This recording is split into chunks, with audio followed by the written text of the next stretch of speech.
glad to have everybody with us this morning.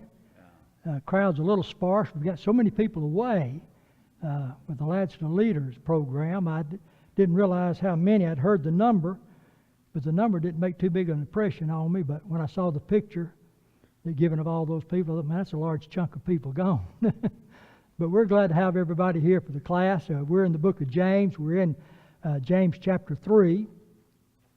We're going to begin at verse 12. We kind of looked at some of this last week, but didn't get to talk very much about it. But I do not have that on the screen. But let me just begin by reading. I'm reading from the New King James Version on that. James chapter 3, beginning at verse 6 and going through verse 12. James says, "And the tongue is a fire, a world of iniquity. The tongue is so set among our members that it defiles the whole body, and sets on fire the course of nature, and it is set on fire by hell. For every kind of beast and bird, of reptile and creature of the sea is tamed, and has been tamed by mankind. But no man can tame the tongue. It is an unruly evil, full of deadly poison. With it we bless our God and Father, and with it we curse men, who have been made in the similitude of God. Out of the same mouth proceed blessing and cursing. My brethren, these things ought not to be so. Does a spring send forth fresh water and bitter from the same opening? Can a fig tree, my brethren, bear olives, or a grapevine bear figs? Thus no spring yields both salt water and fresh." And so James here began talking about the power of the tongue. We mentioned some about it last week. And the tongue is a most powerful force in our lives. And as he talks about it here, he makes mention of the fact that the tongue is a fire, a world of iniquity. As we think about that idea about it, it's a fire. It's a fire that sets on fire, or set on fire the course of nature. Sets on fire the course of nature. Now, something that I had never noticed before, because it's not the type of thing that I would look at and say, well, I need to check that word and see about it. But the word nature there, it's not at all like the normal word for nature that would be used. And it's not as I would normally think of the word nature. Because the word that is used there is the Greek word genesis. And I'm not sure if we put that up here. Yeah. And it's from the Greek word Genesis. And it's a word that literally means birth. In the book of Matthew chapter 1, for instance, in verse 18, the statement is made there by Matthew, "Now the birth of Jesus was on this wise." The word birth there is this same word used here that's translated as nature. And so it may be that what James is talking about here is the cycle of human life from the time of birth to the time of death. The whole life there. The tongue, he says, is a fire that sets on fire the course of nature. The tongue is something that's so powerful it can affect the entire life of an individual, from the time they're born to the time they die. And so this is the thing that he's dealing with here that we need to be concerned about, the use of it. We mentioned last week, I think, the Arab proverb that said there are 4 things that never come back, and the first thing that's mentioned is the spoken word. And we talked about how we need to be careful about it because that tongue is so powerful. What we say can have tremendous effects on somebody. And if it's not used properly, it can destroy the entire life of a person. It can have that kind of effect on them. And so, especially in our world today, as we talked about, with all of the internet, and all the media that's there, and once you say a word, it's gone. And, that's why we need to be so careful about what we say. Because once we speak that word, we can't call it back. And once you send it out on the media, you can't get it back. It's there forever. And it's kind of surprising to me, how powerful that is. That mistakes that people have made when they were very young in life, maybe either in high school or college, and now it's been sent out on media, and it'll be there forever. And these people have done something foolish in their life, can't ever get away from it. And I've thought about that in politics, and the way things go on. I'd be terrified to run for politics because anything that might have been done or said that's out there, you can't get rid of it. And if somebody finds it, then they're going to make sure that everybody knows about it. And that's the power of the tongue, because of something that we've done or said in our life, and you just cannot get away from it. The tongue, he says, is a world of iniquity. Think about it. It's a world of iniquity. Well, we know what iniquity is. That's sin. That's evil. But when he talks about the tongue is a world of iniquity, he's talking about the tongue, I think, in relationship to the other parts of our body. You know, some people talk about the power they have in their fist. You know, the muscles they've got, or the power they have in their legs and so forth. But in reality, nothing compares with the power of the tongue. Now, I've heard people talk about as a muscle, the tongue's a real powerful muscle, but that's not the power of the tongue and the danger of it. It's more wicked than anything else in our body. The harm that can be done by the tongue. And so, again, as James talks about that being this world of iniquity, it's kind of the sum of all evil that can be done in life. It's just more powerful than anything else. And that's another reason why we need to be so careful about the use of our tongue, about what we say and what we do in that regard.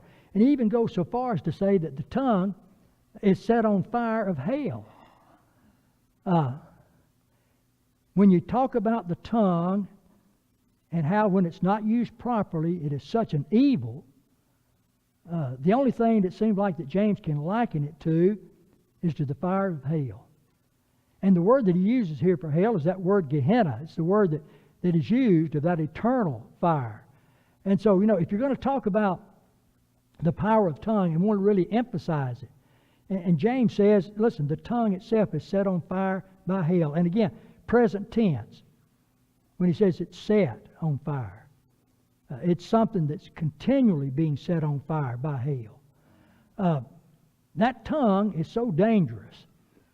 There's always those temptations put in our way to use that tongue in an evil way, and it's constantly being done, being set on fire, as it were, by hell. Maybe a reference to that being that, you know, that Satan, realizing the power of the tongue, is constantly using some means to get us to use our tongue in the wrong way.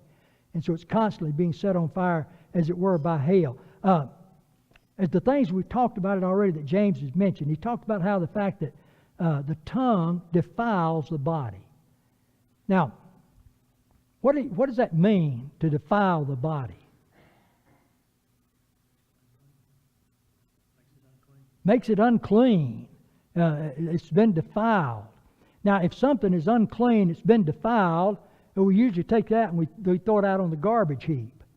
And it's thrown out on the garbage heap to be burned. And James is letting us know, listen, that tongue is so dangerous and so powerful that with it you can defile the whole body. And if something is not done, if that fire is not put out, then eventually it's going to lead to the body, to ourselves being destroyed eternally in hell. That's how powerful that tongue is. And realizing that we need to be all the more careful about how we use it. The evil tongue originates in hell, and if we're not careful to extinguish it, it'll lead us to hell. And so sometimes, you know, we think about what we say and do. We don't think much about it. And we're not really that much concerned about it. But James is trying to wake us up to realize the danger and the power of that tongue and how careful we need to be about how we use it. Now, as he goes on to talk about it, one of the things he's going to emphasize here to us is the inability that we have to really control that tongue. And to emphasize it, James, as he does so many times, he gives wonderful examples to us, illustrations about how powerful and how difficult it is to control. Because he begins pointing out, first of all, that man has been given control over every kind of beast, creeping things, birds, and sea creatures. Go all the way back to the beginning, when God first created man. God gave man this power and ability. Genesis 1:27 and 28 Again, reading from the New King James Version. So God created man in His own image. In the image of God He created him. Male and female He created them. Then God blessed them, and God said to them, Be fruitful and multiply, fill the earth and subdue it.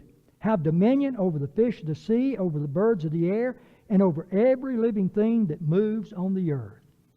So God's given us the dominion over all the rest of His creation He's given. And that was something that was meant to continue and has continued. Now later, when you get to the time of Noah, because of the wickedness of people, and God decides He's got to destroy the world by flood, and He does so, and He begins again now with Noah and his wife and his 3 sons and their wives. And when they came up out of the ark after the flood, God virtually said the same thing to them that He had said back there to Adam and Eve in the very beginning. Genesis 9, 1 and 2. So God blessed Noah and his sons and said to them, Be fruitful and multiply and fill the earth. And the fear of you and the dread of you shall be on every beast of the earth, on every bird of the air, on everything that moves on the earth, and on all the fish of the sea. They are given into your hand. And what James is talking about here is, listen, God has given man control over all these animals. And the fear of man and the dread of man is on them. Most of these animals, you know, they choose to stay away from man, the wild beast.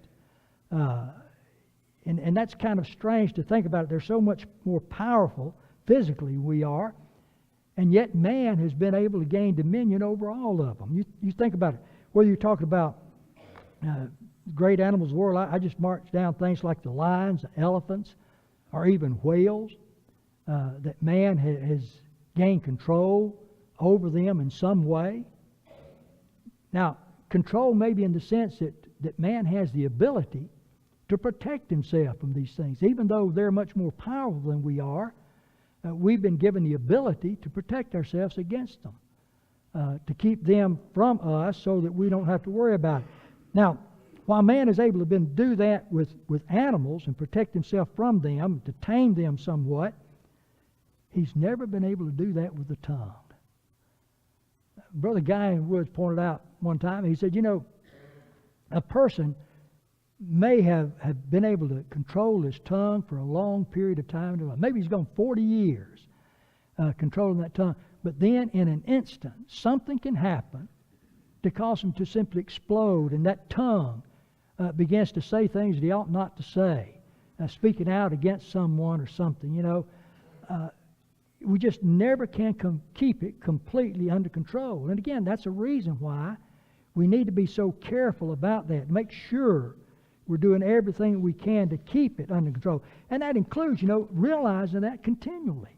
You know, we can't ever let ourselves let up and think, well, I've got this licked, you know. I told you before, one of the worst things in my life growing up was to pick up cursing. And I found myself doing it in high school. I talked to Jerry about it one day, and what in the world am I going to do about this? And his advice to me was, he said, well, Tim, anytime you curse, you need to stop where if there's other people present, apologize to them for what you've done, that you recognize that what you said was wrong and it's not right for a Christian to do. And then he says you need to pray to God and ask God to forgive you and ask God to help you to overcome it. And, you know, and so I did that. And finally I got to where, you know, I had overcome it. I didn't, you know, step on a nail. That hurt. But my first reaction wasn't to cuss about it. And so I guess I got cocky and think, well, you know, I've got that beat. But if you're not careful, it'll do like it did with me. Something will happen that'll cause you in an instance to say something you know good and well you shouldn't have said. You knew it was wrong when you said it. That's why that tongue is so dangerous. We never have it completely under our control. And so we've got to be careful about that constantly. He goes on and he says about that, the tongue describes as an unruly thing. It's an unruly, and that really means restless. I think the American Standard Version translates it as a restless thing. And when I think about that, I think about one of these wild animals. You go to the zoo, and I remember used to going out to the zoo there in Birmingham. They had them in cages there at the house of different kinds. You had your tigers, lions, and leopards, and jaguars, and so forth. And you could go in there to see those and watch them pace back and forth. They're restless. They're looking for an opportunity to escape. They're looking, and an opportunity presents itself, they'll lash out. I don't know if you heard anything on the news recently about a lady, and I forgot which zoo it was that she was at, and she decided she wanted to make a selfie of herself with a jaguar. Now, they had barriers to keep you away from the cages, but she decided to cross over the barrier, to get up there make a selfie of her with that jaguar. Well, I thought a jaguar was just looking to lash out, and it did. Reached out her paw and grabbed hold of her arm and drug her to those bars, and she's screaming like that. Well, there were people that act real quick to get up there and help her. Fortunately, it didn't cost her life, but it cost her a lot of pain and agony from it. And James wants us to know, listen, your tongue is just like that jaguar. It's just looking for an opportunity to lash out. And when it gets that opportunity, when you make a wrong mistake, something happens and you lose control of it, and you immediately start saying something you shouldn't say. You've got to recognize that. It is an unruly and a restless evil, just looking for that chance to escape. But then also he says, the tongue is full of deadly poison. Now when I think about something that's full of deadly poison, what do you think about? A snake. My daughter has a snake, but thankfully it's not a poisonous snake. It's a ball python. It only gets about 5 feet long. He's about that size now. And I've had to take him before to a vet, and took him to the vet and had it in a little box and set it up on the counter.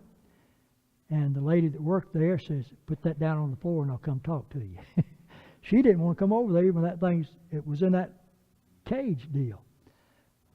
But it's not poisonous, so I'm not worried about that snake. But I read, it was 2 or 3 years ago, didn't read it, saw it online. It showed a video of it, of a man who had some poisonous snakes, and one of them that he had was what's the one in India that head spreads out? Cobra. He had a cobra.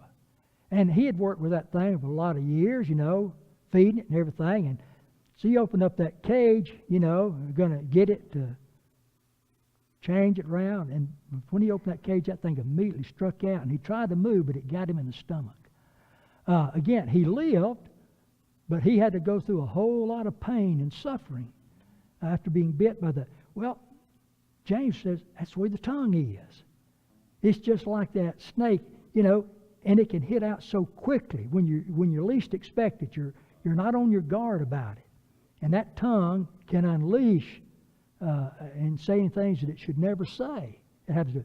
Now, again, when I think about a snake that's full of poison, if you think about a snake spiritually, what do you think about? Satan. Satan used that serpent, took the form of that serpent, in order to tempt Adam and Eve the first time. How did he tempt them? What did he do to tempt them?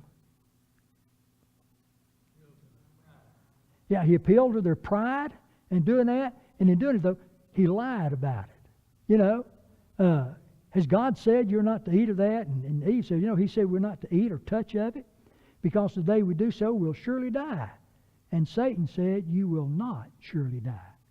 So he lied to them and was able to persuade Eve to eat that forbidden fruit, and she gave it to Adam, and he ate it. And so because of that, Satan, being the form of that serpent and lying, has become known as the father of all lies. John talks about that in John chapter 8 and verse 44. John says that Satan is a liar from the beginning and the father of it. Well, he's the one that began lying. And, that serpent is looking always to strike out. And we need to realize anytime that we open our mouth to say something that shouldn't be said, to tell a lie about somebody, for instance, we need to understand that's that serpent of old who's using us. He's the father of those lies, and we're doing it. And that lie is just as poisonous as it was when Satan told it. Satan's lie brought death, not just to Adam and Eve, but it brought death to every one of us. You're going to die someday because Adam and Eve had been deceived by a lie. That's how powerful the tongue can be. And anytime we speak a lie about someone, then we're spitting out poison, just like Satan. And it's causing death to people to do that.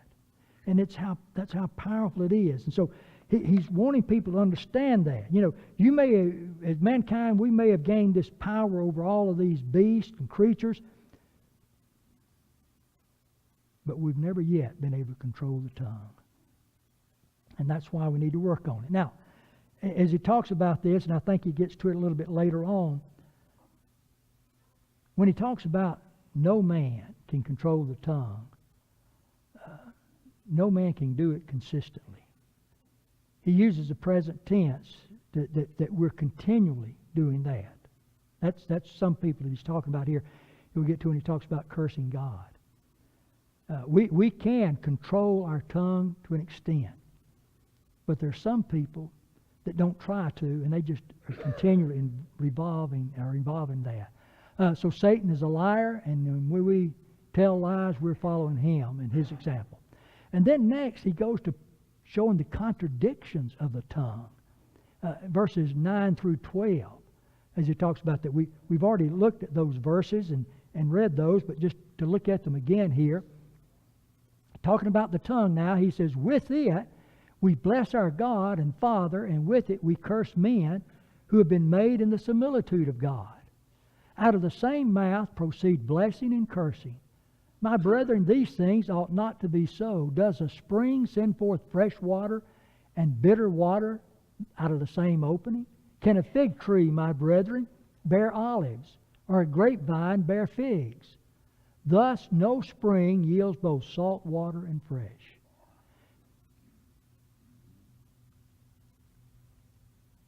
The greatest thing that we can do with our tongue is to bless God. And he talks about that here, that we bless God. But we're inconsistent. Because not only do we use that tongue to do the greatest thing, to bless God, we also use it, though he says, to curse men, using that same tongue. Now, just stop and think about that when he mentions this, to bless God. Again, this is one of those things, when I think of the word bless, I think of it in a different way than what James means here and what the word in the original means. If you talk about blessing someone, or of God blessing us, what do you normally think of? What is God doing when he blesses us? What? He's given us some good gift, something we needed. And I think about when we bless somebody, that we're giving something to them. We're doing something good for them. But what the word bless that's used here literally means, and I wrote this down, it means to speak well of. And so it literally becomes something that is the use of the tongue, to speak well of somebody. And as Christians, we certainly ought to be speaking well of God. We ought to, when we're speaking to people, to let them know how great our God is, to glorify and honor him in what we say to people. And never, sometimes that people get mad and angry at God and want to lash out. That ought never to be. And for the most part, we realize that. And as Christians, we bless God. We speak well of God.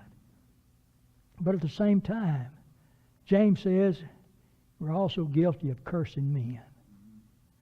Now, again, When I think of the word curse, I think about that old habit of curse words. And that's one way, the word curse. What's another way that the word curse might be used? Do what? Try to bring evil. Put a hex on them. You know, going to put a curse on these people. But again, that's not the word that James is using here. The word curse here, literally, it means to petition God against someone. Literally, to petition God to destroy someone. And so cursing men, that's what James is talking about here. And I thought that was interesting. You know, on Wednesday nights we were studying in the book of Esther. And Esther goes before the king with a request, and she petitions the king for her life and the life of her people. She's petitioning. She's asking the king to save me and to save my people. But when we curse a man, what James is talking about is we're petitioning God to destroy these people. We can easily probably, well, hopefully we can't, think of the word that's used so many times by people in that regard. And we need to understand that there is a great inconsistency in our lives when we use that tongue to bless God, to say something good about Him, and yet use it also to ask God to destroy someone. It's an inconsistency. And one of the reasons why is because when we curse man, we're cursing someone that's made in the image of God. When God created man, we're told He created us in the image of Himself. And so we're in the image of God. We're spiritual beings as God is. We have a spirit, though it had a beginning, is not going to have an end. And so we would bless God and then turn around and curse the ones that's in the image of God. And it doesn't really, make any sense for people to do that. Now, that's the best thing we can do is to bless God. To curse man is probably one of the worst things we can do. We're asking God to destroy an individual. Someone who's been made in the image of God. Now listen, it doesn't matter how deeply involved in sin a person may be. That person is still in the image of God, and it's still the will of God for that individual to be saved eternally. And if we turn around and we're asking God, destroy this person eternally. There's a great inconsistency there. It's not just that that's an evil in itself, but we use that tongue to bless God, say something good about Him, and use it to say evil about another person and ask God to destroy them. That ought not to be. The reason it's wrong to curse man is because man is created in the image of God. Now, you go back to the book of Genesis, and when God forbids murder, one of the reasons it's given for forbidding killing someone is because that person is made in the image of God.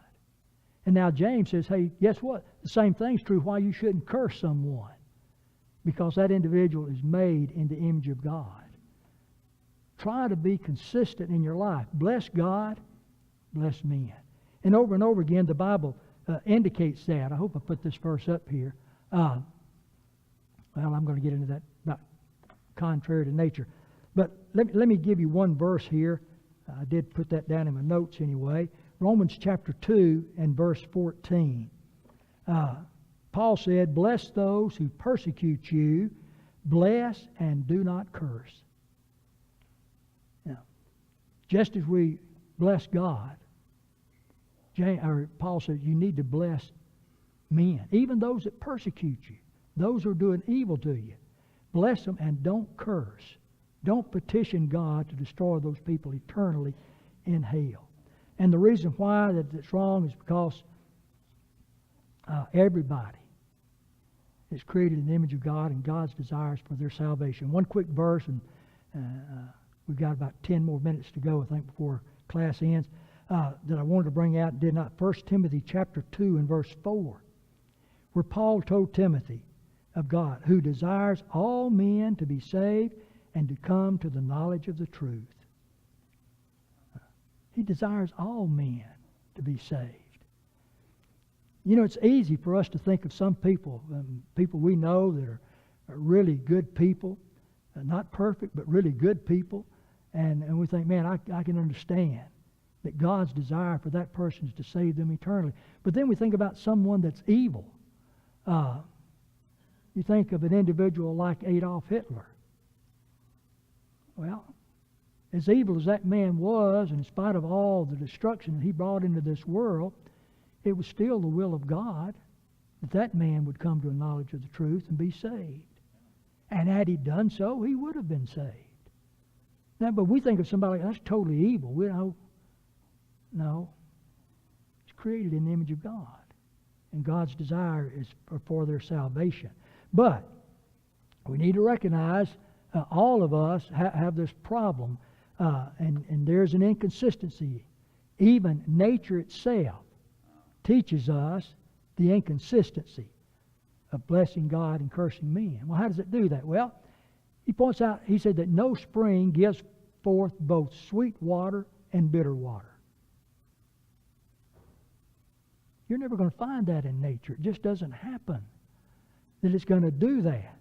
And that's true in every respect in that regard. In Matthew chapter 7, verses 16 to 18, I may have put that up here. Yeah, this is Jesus speaking. And Jesus said, "You will know them by their fruits. Do men gather grapes from thorn bushes, or figs from thistles? Even so, every good tree bears good fruit, but a bad tree bears bad fruit. A good tree cannot bear bad fruit, nor can a bad tree bear good fruit." And this is the same thing that James is talking about here. When James says, you know, you can't have a spring giving both salt water and spring water out of that same opening. You can't have a fig tree bearing a different type of fruit other than figs. It's against nature. It's not going to happen. So it would be contrary to nature for us to use our tongue to bless God and then to curse men. It's the very opposite of what we would expect, the very opposite of what we see in nature all around us. And so how we ought to behave ourselves and how we ought to use that tongue in life. A good tree, Jesus says, cannot bear bad fruit, and a bad tree cannot bear good fruit. If we're not striving to be that good tree, we can expect to bear good fruit.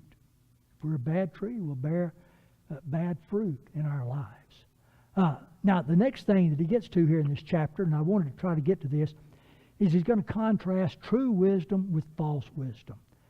And this is something that's exceedingly important in life. Now, if you'll remember, back in the very beginning of James, back in James chapter 1, James had talked about wisdom. And he said, if any man lacks wisdom, what should he do? Ask of God. And God will give it to you. So this is a good wisdom. It's the wisdom that comes from God. And that's the wisdom we need to be pursuing after. But there is such a thing as false wisdom.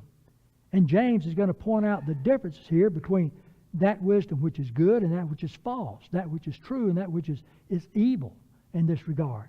So beginning at verse 13 and reading through verse 18, he says, "Who is wise and understanding among you? Let him show by good conduct that his works are done. They're done in the meekness of wisdom. But if you have bitter envy and self-seeking in your hearts, do not boast and lie against the truth. This wisdom does not descend from above, but is earthly, sensual, demonic. For where envy and self-seeking exist, confusion and every evil thing are done. But the wisdom that is from above is first pure, then peaceable, gentle, willing to yield, full of mercy and good fruits, without partiality and without hypocrisy. Now the fruit of righteousness is sown in peace by those who make peace."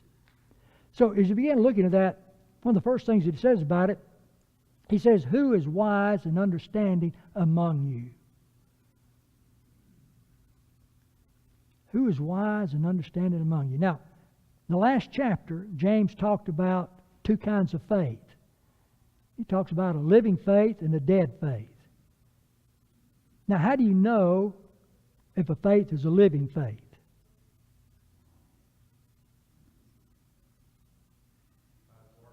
By its works. A living faith is going to produce good works. Now look what he says about wisdom. Who is wise and understanding among you? Let him show by good conduct that his works are done in the meekness of wisdom. You can tell a wise man by the way he lives. It's not just by the platitudes that he can speak to you, but it's by the action that he takes in life, what he does. When we studied 2 or 3 years ago in the book of Matthew, we studied about the wise men that came to see Jesus. Their wisdom was seen in their actions.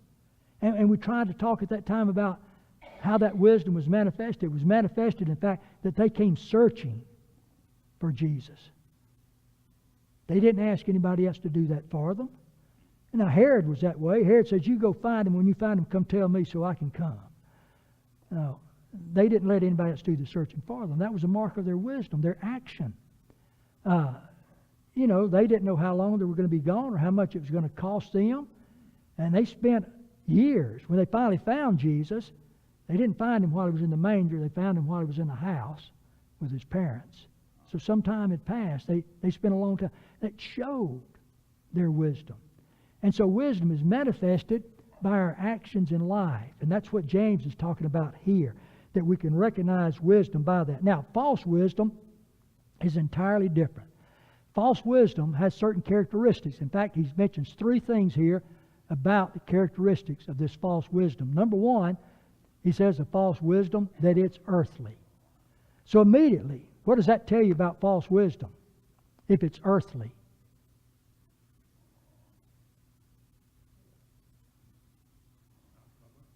Yeah, it's not from above. It's not from heaven. This didn't come from God. That true wisdom you talk about, if any man lack wisdom, let him ask of God. That's going to come from God. But this didn't come from God. It came from the earth. This is something that men had devised. This is what wisdom is. And the type of wisdom. And the type of wisdom that men come up with sometime is whatever's necessary for you to be successful, you do it. So if you have to cheat somebody or you have to lie about something, do it. That's what a wise man's going to do if you're going to be successful. That's an earthly wisdom. And when he talks about this earthly wisdom here and describes it,